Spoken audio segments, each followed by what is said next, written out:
అందరికీ నమస్కారం.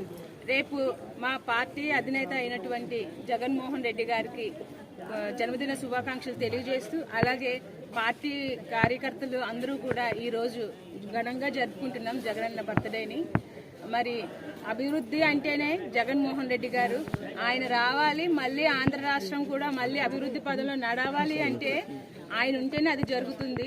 మరి ఈరోజు ప్రతి ఒక్కరూ కూడా 41 వార్డులో అందరం కూడా ఒక పండగ వాతావరణం నెలకొంది. ఈరోజు అంతాను నిజంగాను ఆయన ఉంటేనే మాకు పండగ, జగనన్న ఉంటేనే. మెయిన్గాను జగన్ గారు ఉన్నప్పుడు ఆడవాళ్ళందరూ కూడా చాలా సంతోషంగా వాళ్ళ కాళ్ళపై వాళ్ళు నిలబడుతూ, ఎందుకంటే చేయూత అలా పథకాలు పెట్టి ప్రతి ఒక్క అక్క చెల్లెళ్ళకి కూడా ఆయన చేయూతలు ఇచ్చేవారు. మరి ఈ కూటమి ప్రభుత్వం వచ్చిన తర్వాత అదే అక్క చెల్లెళ్ళందరూ కూడా ఇంట్లో కూర్చోవలసిన పరిస్థితి వచ్చింది. మళ్ళీ వాళ్ళ కాళ్ళ మీద నిలబడి ఒక వ్యాపారాలు చేసుకోవాలన్నా, వాళ్ళ అభివృద్ధి అవ్వాలన్నా కూడా జగన్మోహన్ రెడ్డి గారు రావాలి. మళ్ళీ మా ఆడవాళ్ళందరిలో కూడా ఒక ఉత్తేజం, మాలో ఒక కృషి అనేది మాకు వస్తూ ఉంది.